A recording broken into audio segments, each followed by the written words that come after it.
7절입니다. 이사야 9장 7절 한 목소리로 읽겠습니다. 시작.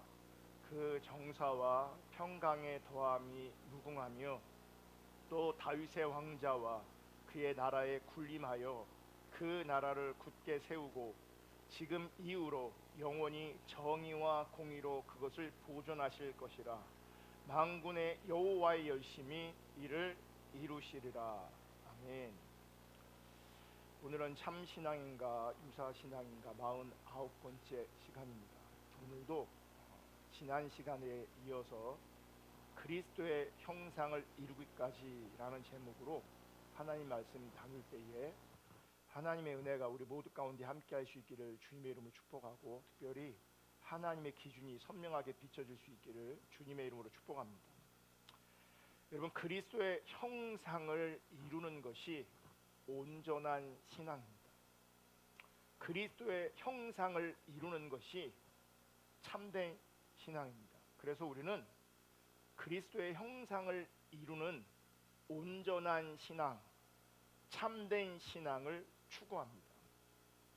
여러분, 우리가 이 땅에 살아가는 동안 가장 아름답고 가치 있는 일이 있다면 그것은 그리스도의 형상을 이루는 온전한 신앙을 이루는 것입니다. 그 온전한 신앙을 이루는 것이 이 땅을 살아갈 때에 가장 아름답고 가장 가치 있는 일입니다. 이 아름답고 가치 있는 그리스도의 형상을 이루는 그 온전한 신앙을 위해서 지금 우리는 균형에 대해서 살펴보고 있습니다. 여러분, 세상은 계속해서 어느 한쪽으로 치우치는 경향을 가지고 있습니다. 세상도 그렇고 사람도 그렇습니다. 어느 한쪽으로 계속 치우칩니다. 어느 한쪽으로 치우치면서 다른 한쪽을 혐오하는 경향을 가지게 됩니다. 여러분, 이런 경향, 즉 한쪽으로 치우치면서 다른 한쪽을 혐오하는 것은 인간이 균형 잡히지 않았다는 증거이고, 또한 인간이 타락한 증거입니다. 타락했기 때문에 균형 잡지를 못하고, 균형 잡지를 못하니까 자꾸 한쪽으로 치우치게 되고, 치우치면서 다른 쪽을 혐오하게 되는 겁니다. 여러분, 신앙도 세상도 균형의 관점으로 보셔야 합니다.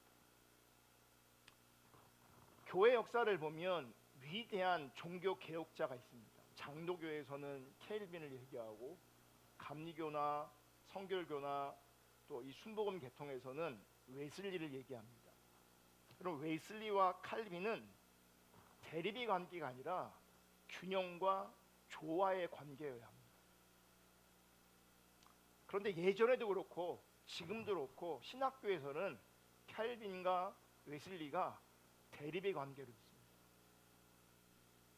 하나님 관점에서는 대립의 관계가 아니라 조화와 균형의 관계입니다. 보수와 진보라는 개념도 대립의 관계가 아니라 조화와 균형의 관계여야 합니다. 자유와 평등, 이 개념도 대립의 개념이 아니라 조화와 균형의 개념이에요. 성장과 분배, 이 개념도 대립의 관계가 아니라 조화와 균형의 관계여야 합니다. 여러분, 어느 한쪽에 서서 다른 쪽을 혐오하거나 다른 쪽을 악마화한다면 그것은 성경적 관점이 아닙니다. 여러분, 대한민국은 자본주의 국가거든요. 근데 자본주의가 완벽한 제도가 아닙니다. 그래서 우리 대한민국은 자본주의 국가이기도 하지만 국가이지만 완벽한 제도가 아니기 때문에 일부 사회주의 정책을 쓰고 있습니다. 대표적인 게 국민연금이에요. 국민건강제도, 기초생활보장제도, 긴급복지지원제도, 이런 것들이 사회정책이에요. 사회주의 정책이에요. 우리나라만 이렇게 하는 게 아니라 많은 유럽 국가들이 자본주의 국가이지만 사회주의 정책을 병행하고 있습니다. 잘 안 보이시겠지만 스웨덴, 덴마크, 프랑스, 독일 이런 나라들이 무상교육, 무상의료, 유아휴직, 고세율 재분배, 보편적 복지 실업급여, 공공의료, 노동자 보호, 사회보장제도, 공공주택, 노동시간 규제 등등 이런 사회주의 정책을 병행하고 있습니다. 반대의 경우도 있습니다. 소위 공산주의를 추구하는 사회주의 국가들도 여러분 자본주의 시스템을 받아들인 지가 오래되었습니다. 뭐예요? 균형을 추구하는 거예요. 지금 저는 어느 한쪽이 아니라 균형을 이루고 조화를 이루어야 되는 것을 말씀드리고 있는 겁니다. 예전에 제가 인상 깊게 본 드라마가 있는데 육룡이 나르샤라는 드라마가 있거든요.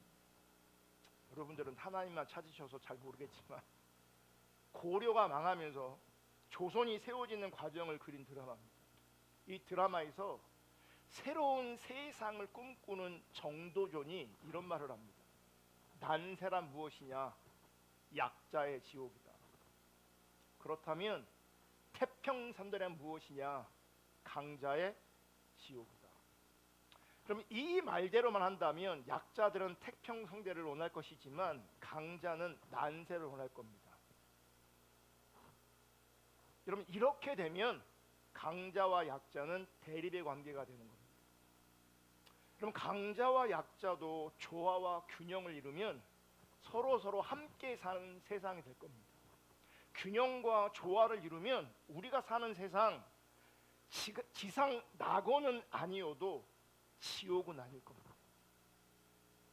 균형과 조화를 이루지 않으면 누군가는 천국 같은 삶을 살지 모르겠지만 정말 많은 사람들이 지옥 같은 삶을 살게 됩니다. 다시 한번 말씀드리지만 어느 한쪽에 서서 다른 쪽을 혐오하고 악마화하는 그것은 성경적 관점이 아닙니다. 그래서 육신적인 면에서, 정서적인 면에서, 특별히 영적인 면에서, 신앙적인 면에서 이 균형과 조화는 너무나 중요한 가치입니다. 이 신앙적인 균형을 위해서 지난 시간까지 빛과 열의 균형을 살펴봤습니다. 빛은 참된 지식, 복음의 참된 지식, 하나님을 아는 지식을 말합니다. 열은 머리로만 이해하는 것이 아니라 지식과 이론으로 머물러 있는 것이 아니라 그 참된 지식이 우리 삶을 움직이게 하는 뜨거운 열정을 말합니다. 이 빛과 열, 지식과 열심이 균형을 이루고 조화를 이룰 때에 그것이 성경이 말하는 참된 신앙이 됩니다. 예수 믿는 사람들은 이 두 가지가 다 필요합니다. 그런데 유사 신앙에서는 하나만 있고 다른 하나가 없습니다. 극단적인 부조화를 나타내고 있습니다. 그게 거짓 신앙의 특징이고 유사 신앙의 특징입니다. 요즘은 더 심각해져서 둘 다 없습니다. 여러분 빛은 성경을 통해서 비춰진 그 복음에 대한 참된 지식, 하나님을 아는 그 지식을 말하는데 이 빛의 영역에서 아주 중요한 요소가 무엇이냐면 성령의 조명입니다. 성령의 조명. 지식적으로는 알아도 내가 알고 있는 그 지식이 성령의 조명으로 비춰지지 않으면 그것은 아는 게 아닙니다. 무슨 말이냐면 내가 알고는 있는데 지식적으로, 이론적으로, 정보적으로는 알고는 있는데 성령의 조명으로 비춰지지 않으면 내 알고 있는 그것이, 그 지식이 실제가 안 된다는 겁니다. 이론으로는 분명히 알고 있다고요. 지식적으로는 분명히 알고 있다고요. 그런데 내가 알고 있는 그 바가 내 삶과 내 신앙에 실제가 되지 않습니다. 이것은 모르는 것입니다. 그러니까 알고 있는데 모르게 되는 거죠. 아는데 왜 모르는 자리에 있는가? 왜 아는데 실제가 안 되냐? 성령의 조명으로 그 지식이 비춰지지 않았기 때문에. 그래서 우리는 겸손하게 성령님의 조명을 구해야 합니다. 성령을 통해서 비춰질 때에 거기에 열정이 생깁니다. 성령을 통해 비춰질 때에 그것이 우리 삶에, 우리 신앙의 실제가 되어지는 겁니다. 오늘은 열심에 대해서 조금 더 이렇게 생각해 보려고 합니다. 여러분 구약 성경을 보시면 하나님의 열심이라는 말이 나옵니다. 하나님의 열심. 오늘 본문으로 이사야 9장 7절을 읽었는데 한번 다시 보겠습니다. 그 정사와 평강의 더함이 무궁하며 또 다윗의 왕자와 그의 나라에 군림하여 그 나라를 굳게 세우고 지금 이후로 영원히 정의와 공의로 그것을 보존하실 것이라. 만군의 여호와의 열심이 이를 이루시리라. 그러면서 여호와의 열심이라는 표현을 합니다.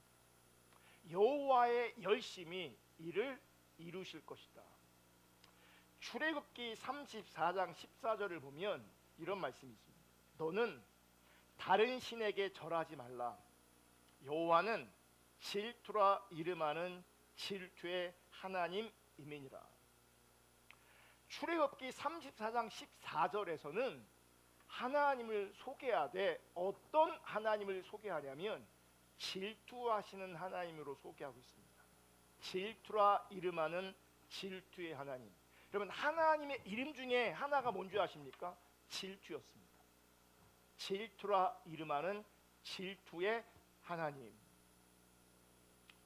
그런데 이사야 9장 7절에 그 하나님의 열심, 여호와 열심의 그 열심이라는 단어와 출애굽기 34장 14절의 이 질투라는 말은 같은 말입니다. 그러니까 열심이라는 그 말과 질투라는 그 말이 같은 말이라고요.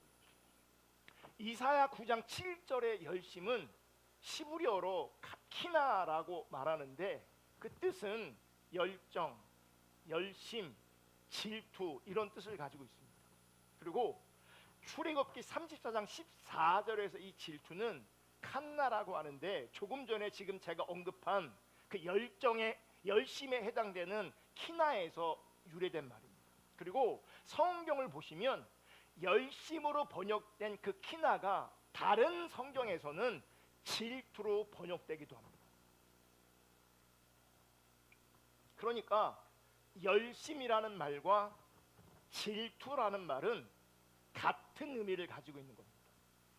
여러분 우리가 질투라는 개념을 사용할 때 대부분 부정적으로 사용되어집니다. 동양권에도 그렇고 서양에서도 마찬가지인데 질투는요 하나님 앞에서 엄청난 죄로 취급당하고 있습니다. 여러분 질투는 죄입니다. 질투는요 엄청난 죄입니다. 엄청난 죄요. 그래서 질투하지 않기를 주님의 이름으로 축복합니다. 그런데 이 질투라는 단어가 하나님께 쓰일 때는 긍정적인 의미입니다. 이 질투는 대부분 부정적인 의미를 가지고 있는데 이 질투라는 단어가 하나님께 쓰일 때는 긍정의 의미가 있다고요. 하나님께 쓰일 때 이 질투는 어떤 의미가 있냐면 맹렬한 보호라는 의미를 가지고 있어요.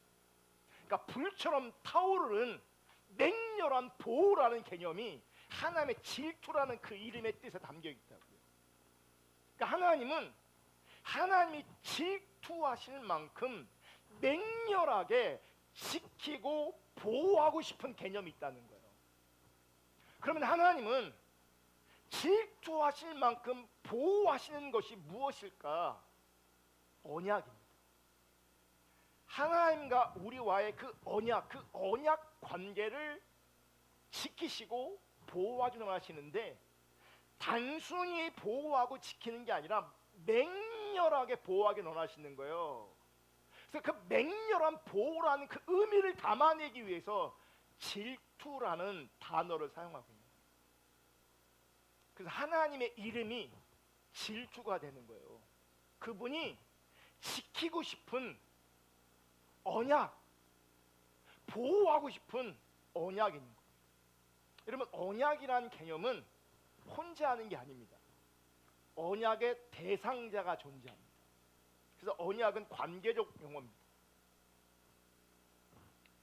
이 관계성 안에서 세워진 그 언약을 하나님께서 맹렬하게 보호하시고 그 언약을 맹렬하게 지키길 원하신다는 거예요.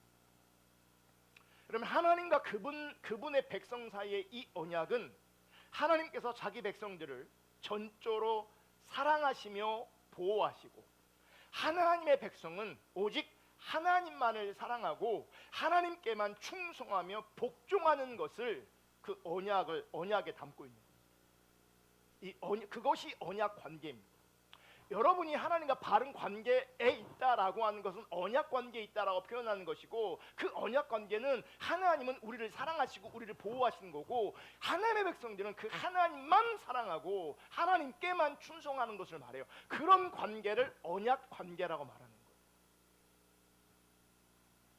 여러분, 하나님의 언약은 자기 백성을 향한 하나님의 사랑과 보호를, 그리고 하나님을 향한 자기 백성들의 사랑과 충성을 말하는 겁니다.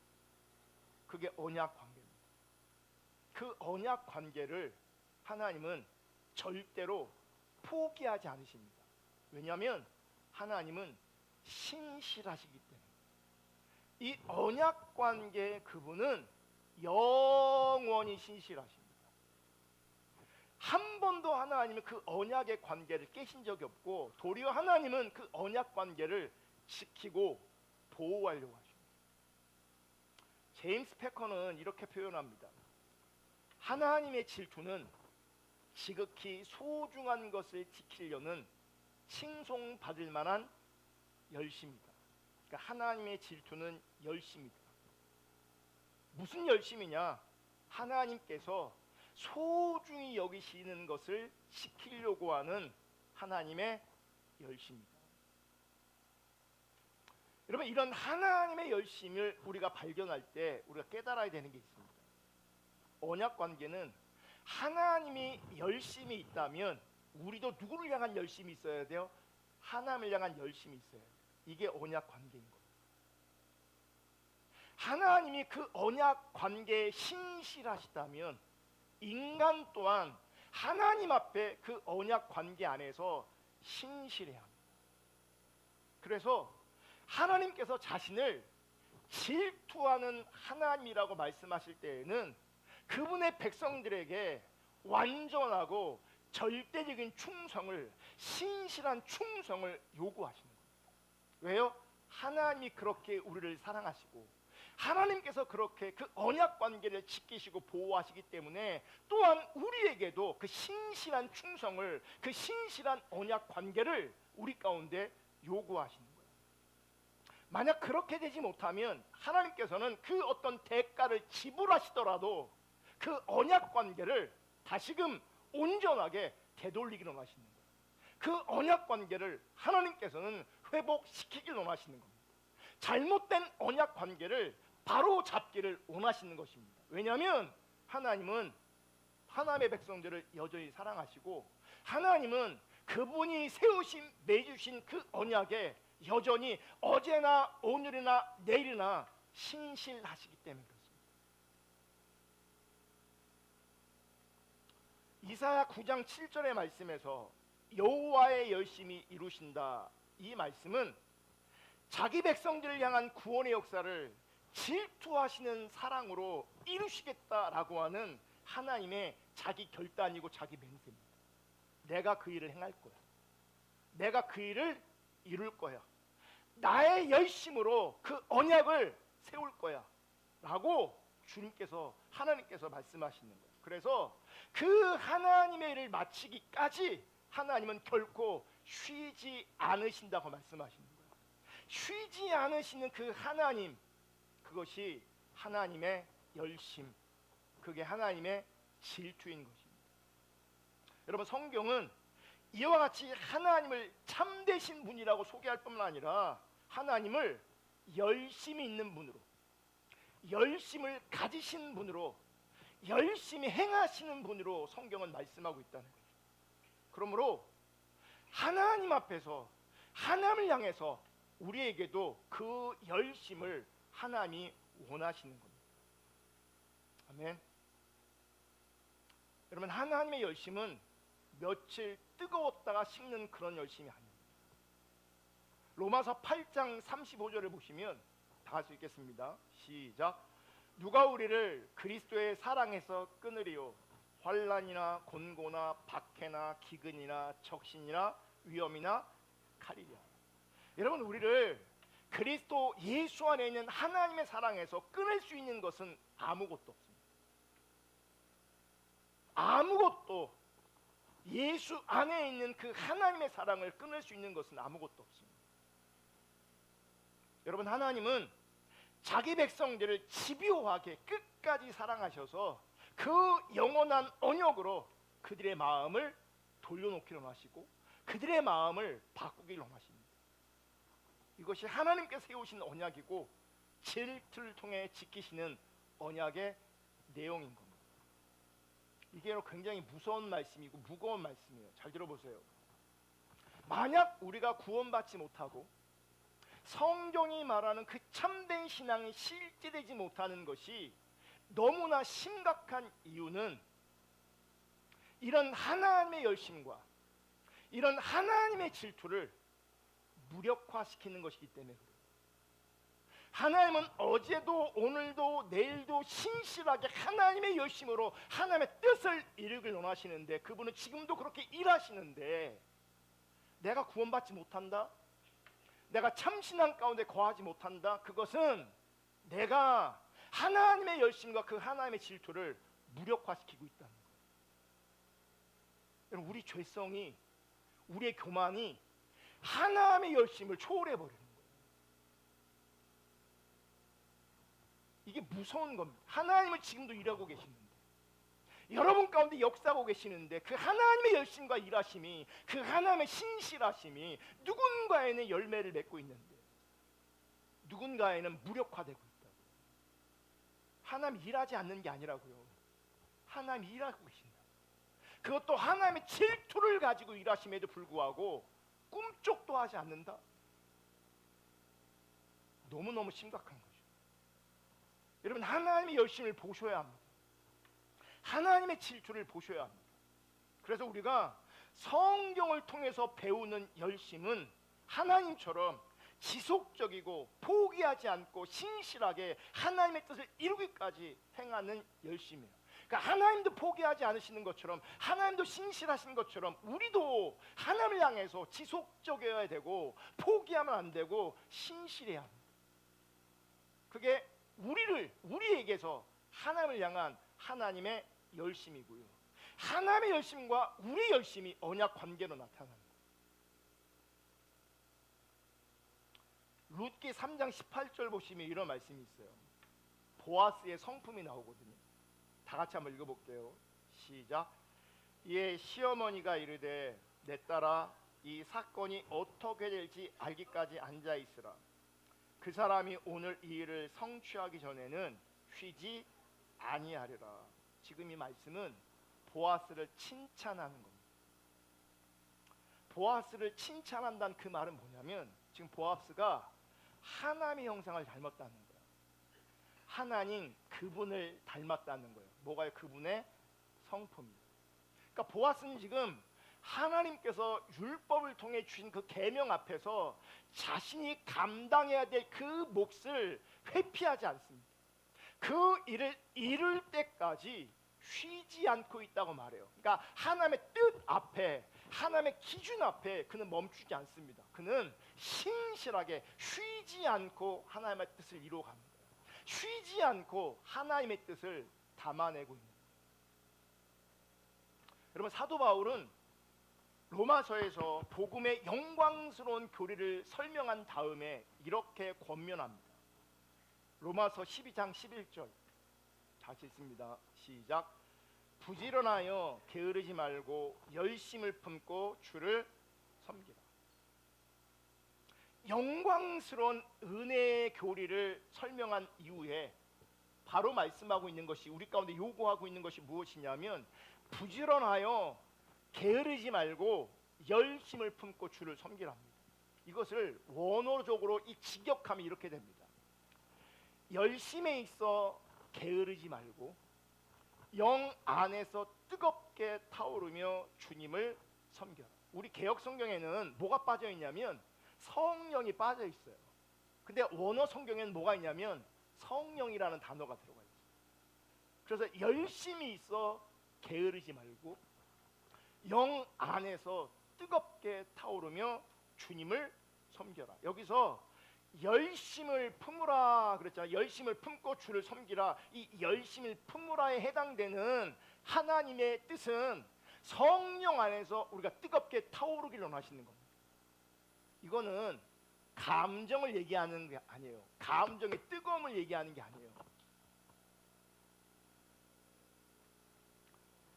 우리의 영혼이 성령님께 완전히 붙들림 바 되어지는 걸 말하는 거예요. 성령님께서 우리를 지배하시는 걸 말하는 거예요. 통치하시는 걸 말해요. 아멘. 그래서 로마서 12장 11절을 원어적으로 가장 잘 번역한 성경이 우리말 성경이에요. 볼게요. 열심을 내 일하고. 여러분 신앙생활을 할 때 대충 하면 안 됩니다. 열심히 하셔야 합니다. 대충 하는 것, 그것이 참된 신앙생활 아닙니다.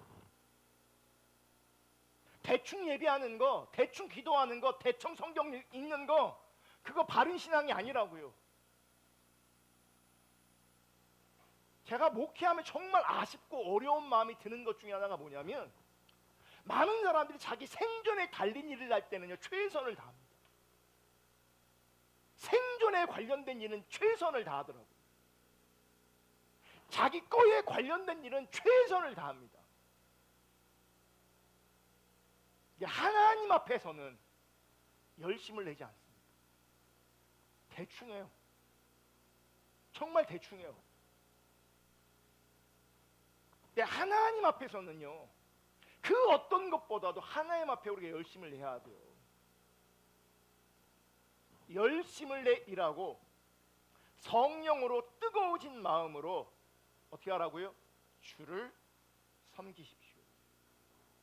켈빈은 로마서 12장 11절을 이렇게 설명합니다. 우리의 육신은 나귀같이 늘 게을러서. 그러니까 켈빈은 우리 인간을 진단할 때 뭐라고 진단하냐면 게으르다. 특별히 여러분 영적으로 우리가 너무너무 게으릅니다. 육신적으로는 먹고 살아야 되기 때문에 내 기질과 성향과 상관없이 어떤 상황에 내가 몰아져 있기 때문에 열심히 합니다. 대충 하면 잘리니까 어쩔 수 없이 열심히 해야 돼요. 근데 영적으로는요 우리 인간들 대부분이요 게으름, 나귀같이 게을러서 박차를 가할 필요가 있다. 오직 우리의 영이 활활 타올라야만 우리의 게으름을 고칠 수 있다. 여러분 성령으로 채워져 있지 않으면요 이 게으름이 영적으로 게으름의 문제는요 해결이 안 됩니다. 해결이 안 돼요. 이게 해결이 안 되다 보니까 하나님의 말씀 앞에 있는 것이, 하나님의 말씀을 듣는 것이 나중에는요 힘들어집니다. 게으르면 안 되는데 나는 여전히 게으르고 있거든요. 가치 있게 여겨야 되는데 여전히 가치 있게 여겨지지 않고 있거든요. 가치 있게 보이지 않으니까 내 열정이, 동력이 상실되는 거죠. 그래서 우리의 영이 활활 타올라야만 우리의 게으름을 고칠 수 있다. 그런 까닭에 선한 일을 하는데 부지런하려면 하나님의 영이 우리 마음에 그런 열심을 불붙여 주셔야 한다. 여러분 빛에 관한 것, 이 지식에 관한 것도요 누가 도와주셔야 돼요? 성령이 조명하셔야 돼요. 성령으로 조명되지 않는 것들은요 지식으로 남아있을지 모르지만 그 지식이 내 신앙과 내 삶에 전혀 반영되지 않습니다.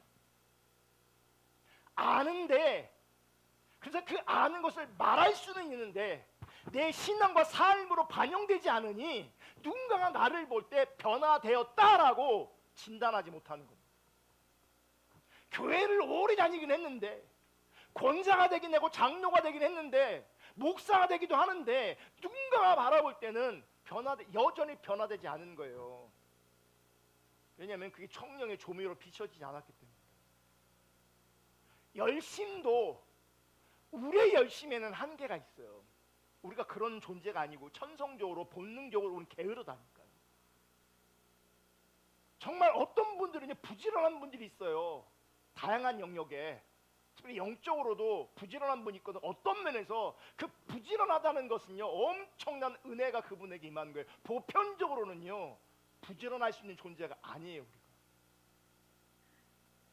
성경 읽는 것이 그렇게 중요하다고 말해도 게으르기 때문에, 거기에 가치를 느끼지 못하기 때문에 안 된다고요. 힘들다고요. 금세 포기해버린다고요. 왜 그러냐? 타락한 인간은 원래 그래요. 막 성경을 읽는데 시편 기자처럼 나는 꿀송이처럼 달아요. 한번 손 들어보세요. 이 양반밖에 없어요. 어렵다니까요. 꿀송이처럼 달다고 말하는 사람이 있다면 그게 사실이면 정말 좋겠어요. 그렇지 않아요.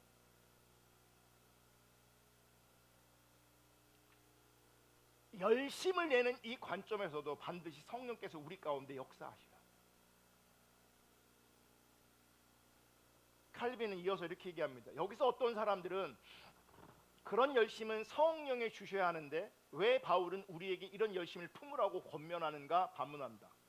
성령이 임하셔야 성령으로만 우리가 열심을 가질 수 있다면 그분이 오셔야 되는데 왜 우리에게 열심을 품으라고 권면하느냐 반문한다는 거죠.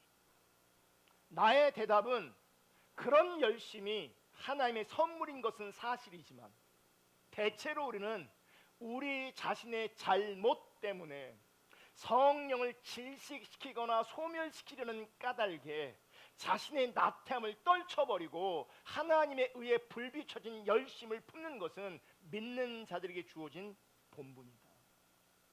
성령이 일하셔도요, 그 성령의 불을 누가 끄냐면, 누가 질식시키냐면 내 스스로가 질식시킨다는 거예요. 게으름과 나태 때문에.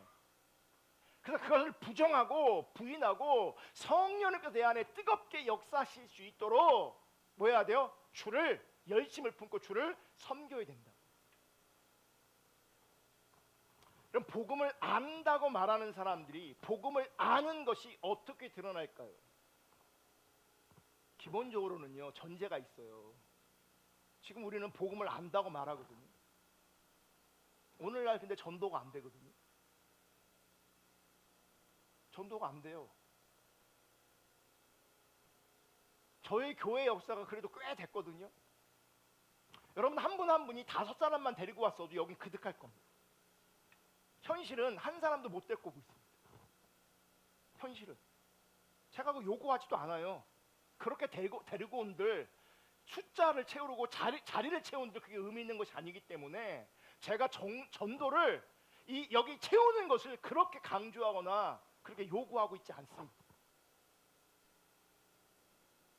그럼에도 불구하고 여러분의 신앙생활의 연수를 보시면 복음이 여러분을 통해서 증거되고 있느냐? 또 그건 그렇지 않은 것 같아요.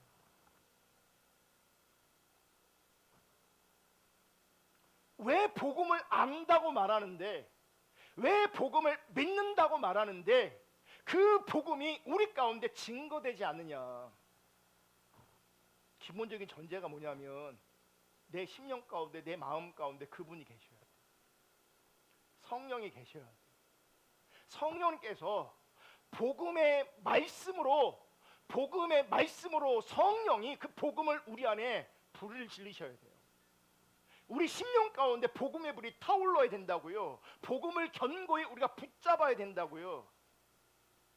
그 복음을 붙잡고 하나님의 그 거룩한 뜻이 성취되기까지 쉬지 않고 우리가 주님을 따라가고, 쉬지 않고 주님과 함께하고, 쉬지 않고 주님을 섬길 때에 우리 주변에 누군가는 그렇게 내가 주님과 함께하고 주님을 섬기고 주님을 따라가는 그 모습을 바라보면서 저 사람 변했네, 저 사람 나랑 다르네 라고 깨닫게 될 겁니다. 내가 복음을 말하지 않았어도 나를 통해 숨길 수 없는 복음이 드러나는 거예요. 내 안에 숨길 수 없는 성령 하나님 그분을 드러내는 거예요. 근데 우리는 이게 안 되니까 말을 해도 우리 말이 먹히지도 않아요. 옛날에 어떤 영화에 너나 잘해서, 너나 잘하세요. 대놓고 나한테 그런 얘기는 안 하지만 그분들 속에서는요, 너나 잘하세요 이럴 수 있다고요. 복음이 증거되지 않는다. 왜 그러냐? 이 복음의 불, 진리의 불, 하나님을 향한 열정이 불타오를 수도 있지만 많은 경우는요, 불씨만 남은 것처럼 약해질 때가 있어요. 타락한 시대일수록 이 불씨가 겨우 불씨로만 살아있어요. 꺼지진 않았지만 아무것도 태울 수가 없는 거예요. 막 타러올 때 막 여기도 번지고 막 저기도 번지고 그러잖아요. 이게 부흥이거든요. 내 안에 불이 있으면 이 불이 번지게 돼 있다고. 안 번져요. 왜냐하면 불씨가 사그라들었어요. 열정이, 열심히 사그라들었어요. 우리의 게으름과 나태, 세상을 향한 욕구, 세상을 사랑하는 마음 등등으로 우리 안에 있는 불이 자꾸 사그라드는 거예요. 우리 안에 있는 불이 자꾸 소멸되어지는 거예요. 그래서 사도 바울은 이것을 알았기 때문에 열심을 품고 영원히 불붙게 함으로 말미암아 주를 섬겨라. 우리 안에 있는 이 성령으로 말미암아 타올라야 된다. 다시금 타오를 수 있도록 열심을 내라. 하나님을 찾으라. 이렇게 말씀하고 있는 거예요. 그리고 그 열심의 대상은 당연히 하나님이세요. 무슨 얘기냐면 열심히 하라는 그 얘기는 종교 행위를 열심히 하라는 얘기가 아니에요. 열심히 주를 섬기라는 거예요.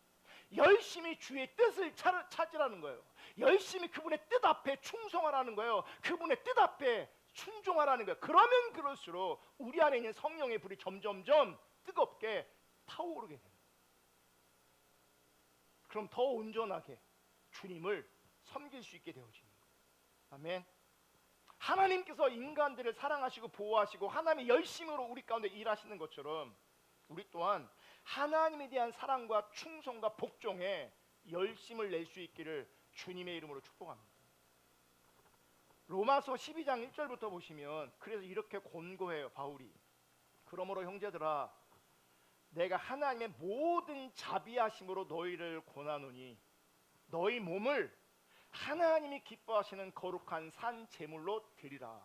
성경 뭐라고 말하냐면 너희 몸을 하나님이 기뻐하시는 거룩한 산 제물로 드리래요. 내 몸이 하나님 앞에 제물 되기를 원하신다고요. 아멘. 그러면 가장 기본적으로 여러분의 몸이 하나님이 기뻐하시는 곳에 있어요. 여러분의 몸이 하나님이 기뻐하시는 그 일을 해야 합니다. 하나님은 여러분의 마음만 원하시는 게 아니고 여러분의 몸을 원하신다고. 여러분의 몸을 함부로 대하시면 안 됩니다. 여러분의 몸을 막대하시면 안 됩니다. 하나님은 여러분의 몸이 거룩한 제물로 하나님 앞에 드려지길 원하신다고요. 그래서 여러분의 몸이 하나님의 기뻐하시는 곳에 있기를 축복하고 여러분의 몸이 하나님이 기뻐하신 그 일에 쓰임 받기를 주님의 이름으로 축복합니다. 그러면서 성경은 뭐라고 말해요? 이는 너희가 드릴 영적 예배니라. 여러분의 몸부터 하나님의 기준 앞에 하나님의 뜻 앞에 있어요. 여러분의 몸부터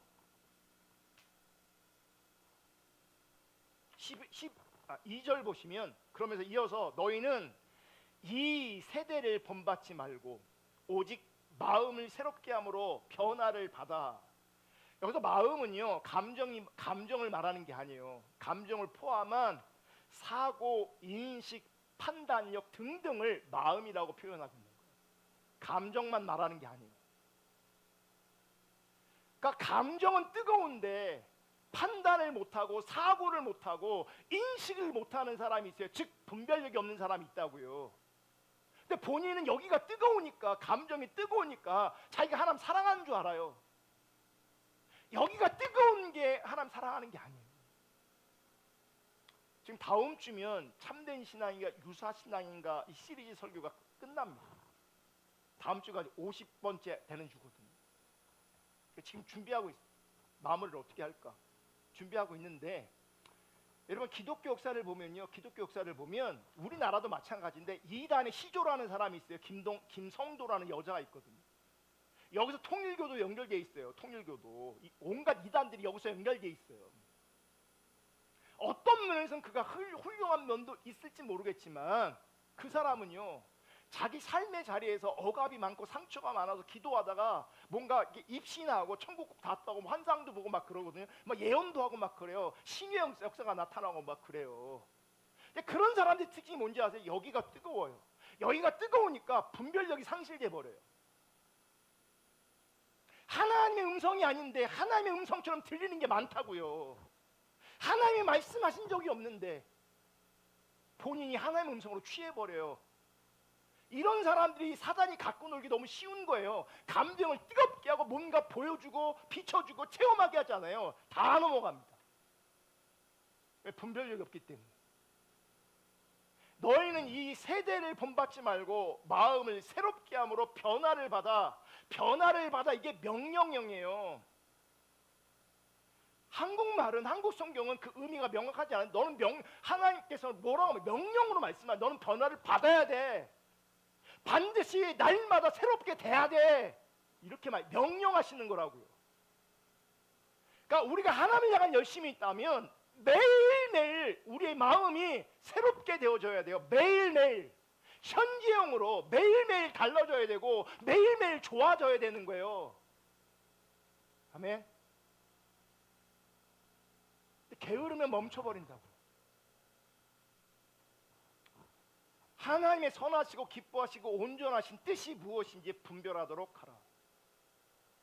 그러니까 이 마음의 문제는 결국 어디랑 연결되냐면 분별과 연결되어지는 거예요. 그러니까 분별하지 못하는 사람은 뜨겁고 뭐 어떤 체험을 얘기하고 뭐 들은 거 얘기하고 본 거 얘기하고 꿈꾼 거 얘기하고 그거 다 소용이 없어요. 위험해요. 더. 하나님이 그 사람을 그것으로 뒷받침되지 않아요. 그래서 김성도라는 여인은 권사님이었는데 이단의 시조가 됐다고요. 우리나라에 이단의 원조가 됐다고요. 그분 기도 많이 했어요. 평생 기도로 살았어요. 꿈꾼 거 본 거 뭐 엄청나게 많아요. 근데 신앙이 왜곡되어 있다고요. 말씀에 서 있지 않다고요.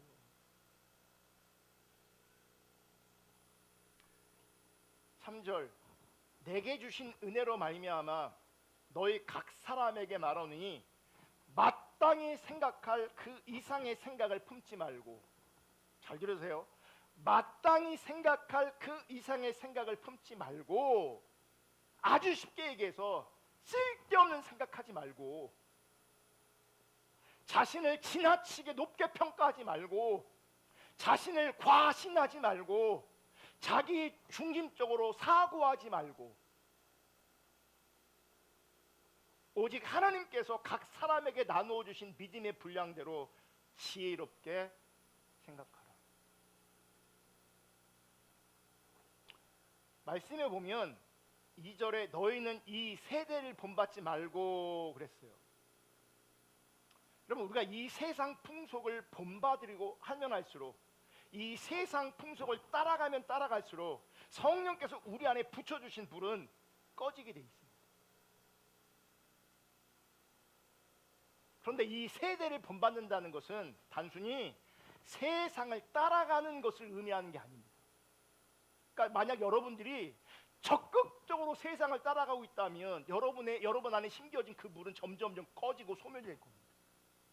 막 적극적으로 내가 세상을 따라가고 있다면, 세상이 가치 있게 여기고 세상이 너무 재밌고 세상이 너무 즐겁고 세상에 있으면 너무나 행복하고, 그러면 육신은 행복할지 모르겠지만 여러분 영혼 안에 있는 성령의 불씨는 점점 소멸됩니다. 그거 다시금 불살리게 하는 거 어렵습니다. 계속 뭐 해야 돼요? 성경적 관점은 계속 유지하고 더 붙여가야 되는 거예요. 이게 거꾸로 소멸되어지잖아요. 다시금 붙이는 게 쉬운 게 아니라. 성경에 보면 여러 번 그런 예가 있어요. 과거에는 내가 하나님을 뜨겁게 만났고 하나님을 뜨겁게 체험했고 하나님의 응답을 뜨겁게 경험했지만 나중에는요, 기도도 못해요. 기도도 안 돼요.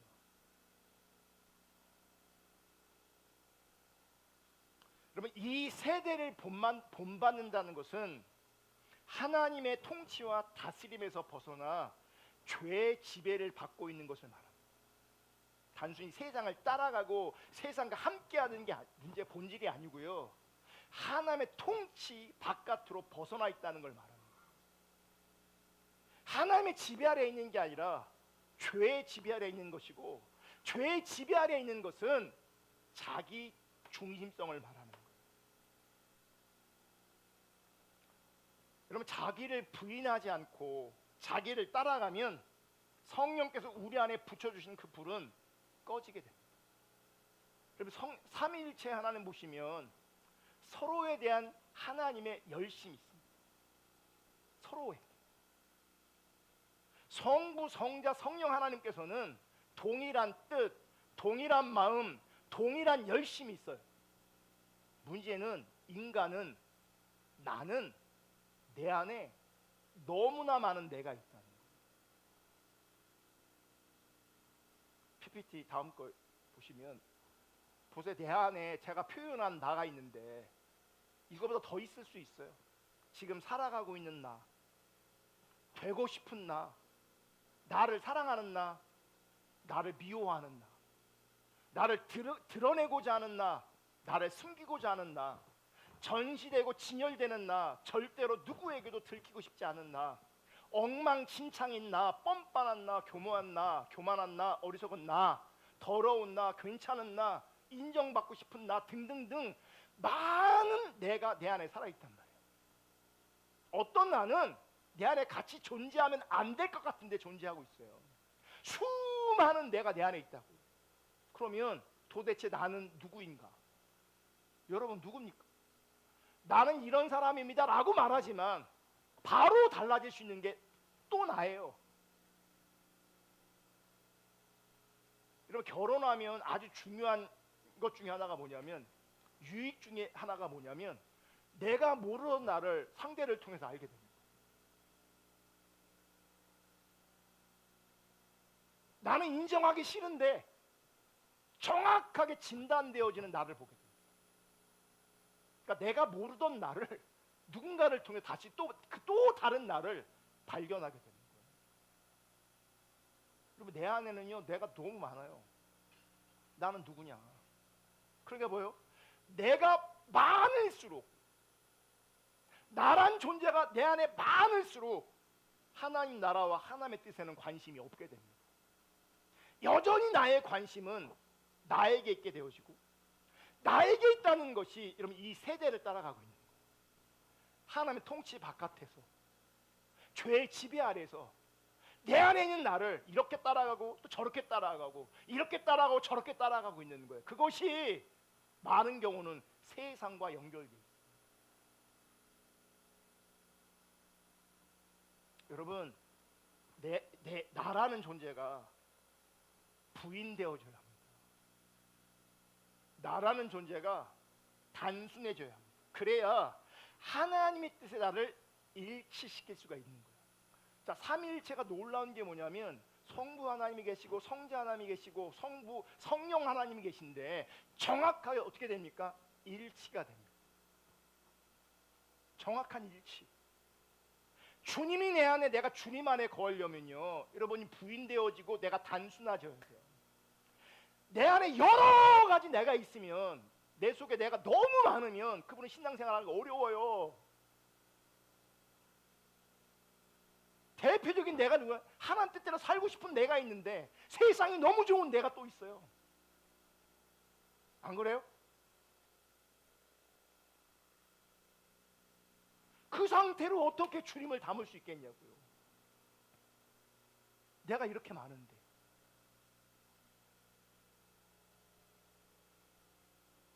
그래서 여러분, 하나님의 백성, 참된 신자들에게는 부지런하여 게으르지 말고 열심을 품고 주를 섬기는 그 열심이 우리 가운데 회복되어져요.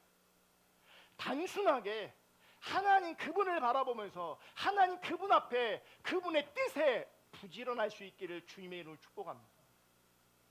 하나님 앞에 게으른 것이 무너지고 깨어질 수 있기를 주님의 이름으로 축복합니다. 열심을 품고, 성령으로 말미암아 열심을 품고 주님을 열심히 섬길 수 있기를 주님의 이름으로 축복합니다. 그게 참된 신앙.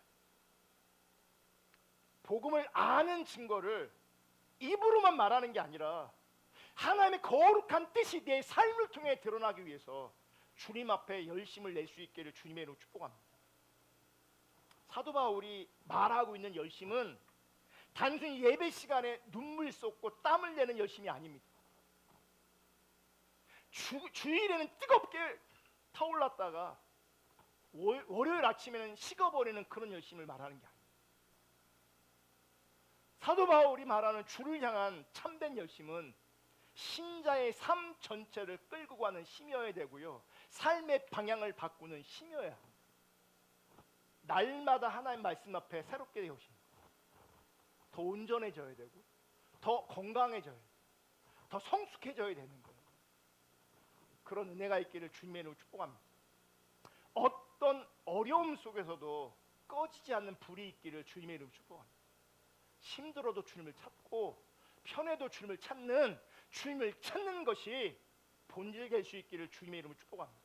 어쩌면 우리 교회 가운데, 우리 시대의 한국 교회 가운데 정말 시급한 문제가 뭐냐면 주님을 향한 열정을 회복하는 거예요. 오늘날 정말 많은 사람들이 종교 행사하는 것처럼 신앙생활합니다. 종교 행사, 그 유사신앙. 한번 행사 치르고 마는 거죠. 주일 양예배 참석하고 마는 거죠. 개인에 따라 이런저런 이유가 형편이 달라서 주를 섬기는 것이 다양한 모양을 가지고 있을 수 있겠지만, 모든 사람이 동일한 장소에 모여야 되는 건 아닐 수 있겠지만, 적어도 분명한 것은 여러분들이 주님을 섬겨야 됩니다. 종교 행사로 끝나는 게 아니라 주님을 섬겨야 된다. 여기서도 주님을 섬겨야 되고, 여러분 가정에서도 주님을 섬겨야 되고, 여러분 직장에서도 주님을 섬겨야 된다고요. 주님을 향한 열심을 품으셔야 된다. 꺼져가고 있는 그 하나님을 향한 불씨가 우리 가운데 되살아날 수 있기를 주님의 이름으로 축복합니다. 말만 하고 앉아있는 것이 아니라 주님을 향한 내 열정이, 내 열심이 나로 하여금 주님을 찾게 하고, 주님을 찾을 때에 하나님의 마음이 우리 가운데 부어지고, 내게 부어진 그 하나님의 마음 때문에 내 심령이 불타올라야 됩니다. 내 심령이 불타오를 때 그 사람이 쉬지 않고 주님의 뜻 가운데 충성하게 되고, 신실하게 주님의 뜻 가운데 순종하게 됩니다.